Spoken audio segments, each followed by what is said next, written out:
사도행전 19장 21절부터 41절까지 말씀입니다. 계속해서 바울은 에베소에 머물면서 복음을 전하고 말씀을 가르치고 있었습니다. 그렇게 열심히 말씀을 전파하고 말씀을 가르치자 에베소 사람들이 변화되기 시작했습니다.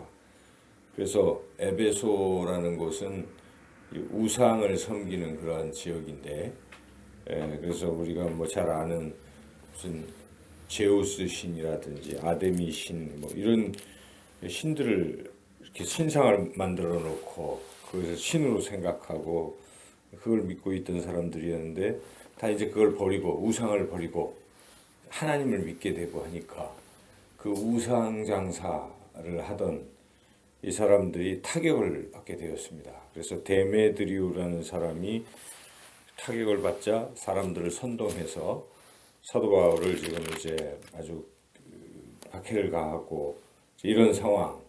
그러나 또 하나님께서 성령님이 사람들을 통해서 바울을 이제 바울 일행을 보호하는 그런 이야기가 오늘 이제 본문에 기록되어 있습니다.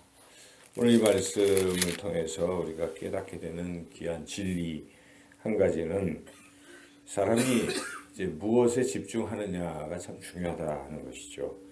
19장 전체를 볼 때 바울은 지금 계속해서 오직 하나님의 말씀에만 집중을 하고 있습니다. 어떻게 하면 이 하나님의 말씀을 전할 것인가? 어떻게 하면 이 하나님의 말씀을 가르칠 것인가? 그렇게 그 일에만 집중하고 있죠. 그래서 이 오늘 21절 시작하는 부분에 바울은 이제 로마도 보아야 하리라는 걸 결단을 하게 되는데, 그 이유는 로마에 가서도 이 하나님의 말씀을 전해야지, 이제 이런 생각, 오직 바울의 생각은 말씀 전하는 이제 여기에 몰두해 있는 것이죠. 또 가르치는 일을 이 에베소에서 두란노서 안에서 2년 동안 계속 한다든지 지금 거기에만 이제 집중해 있죠. 그러나 이에 반해서 오늘 본문에 등장하는 데메드리오는 자기의 어떤 이익에만 관심이 있는 것이죠. 물론 그가 말씀을 들었을 것입니다. 복음을 들었을 것이에요. 그랬으면 그 복음을 듣고 이렇게 변화가 돼야 되는데, 그것보다는 자기의 그 먹고 사는 그런 것만 생각하는 것이죠. 오직 자기 이익. 그러니까 이렇게 바울을 이제 박해하고 이렇게 하는 거죠. 여기 그 위에 보면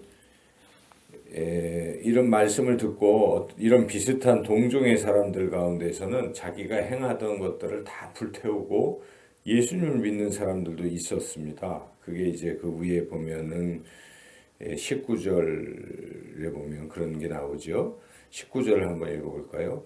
또 마술을 행하던 많은 사람이 그 책을 모아가지고 와서 모든 사람 앞에서 불사르니 그 책값을 계산한 즉 은 5만이나 되더라.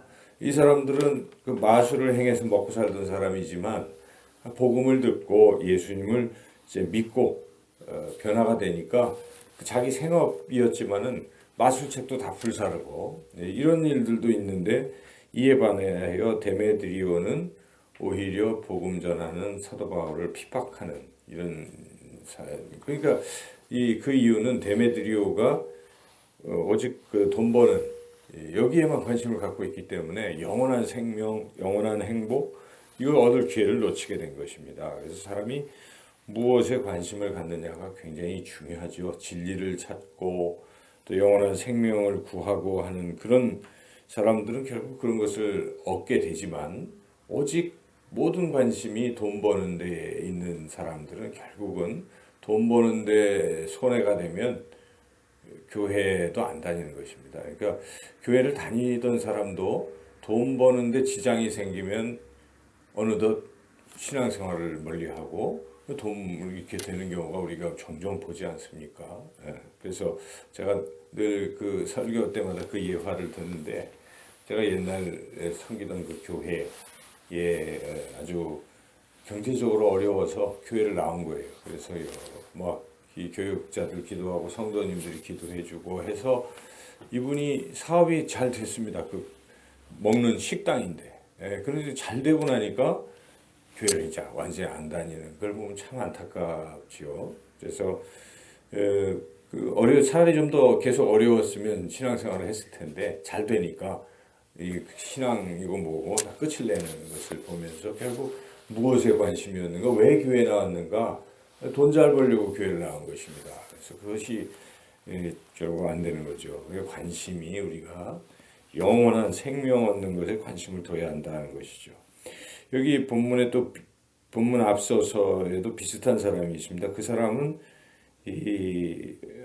여기에 이제 스기야의 아들들, 7 아들들은 관심이 어떤 신기한 능력 행하는 것, 그래서 자기 이름을 드러내는 것에만 관심을 둔 것이죠. 그래서 이들은 바울이 이렇게 귀신을 쫓아내고 하는 거 이런 걸 보니까 거기서 역사하시는 하나님 이렇게 생각하고 자, 저 하나님을 믿어야 되겠구나 이런 마음을 가져야 되는데 단지 그 기적 행하는 그것에만 관심을 두니까 자기들도 여기에 그걸 하는 거죠. 그래서 여기에 그 귀신 들린 아들도 이제 그렇게 하는 거죠. 그래서 이 사람들의 관심은 예수님께 있다기보다 그런 기적 행하는 그 자체에만 관심을 두니까 결국 귀신이 그들이 귀신을 쫓아내려고 하니까 귀신이 나와서 야 내가 바울도 알고 예수님도 아는데 넌 누구야? 하고 하다가 오히려 더 귀신에 씌이는 이제 그런 도망치는 그런 이야기도 있지 않습니까? 19장 15절 16절. 그래서 이 사람들의 그 관심은 주님에 대한 관심이 아니라 오직 어떤 기적을 행해서 유명해지고 능력 행하는 걸 남들에게 보여주는 이런 데 관심이 있는 것입니다. 우리가 신앙생활에서도 그런 부분들이 있을 수가 있어요. 내 관심이 무엇인가? 교회 와서 내가 관심이 우리 주님인가? 주님을 만나고 주님과 동행하고 주님 뜻을 내가 이루는 데 관심이 있는 것인지 아니면 그 다른 어떤 목적을 자꾸 갖게 되면 신앙의 본질에서 자꾸 벗어날 수가 있습니다. 그래서 우리의 관심은 오직 여기 바울처럼 하나님의 말씀에 집중, 하나님께 집중하고 하나님이 하시는 말씀에 집중해서 살 때 그 하나님의 말씀대로 살게 되고 그 하나님의 말씀을 전파하게 되고 그 하나님의 말씀 때문에 영원한 생명을 소망하고 누리고 그렇게 살아가게 된다는 것입니다. 그래서 우리가 무엇에 관심을 두고 있는지를 또 살펴보면서 오직 주님께만 또 주님이 주시는 말씀에만 관심을 두고 집중하는 그런 우리의 삶이 되시기를 주님의 이름으로 축원합니다.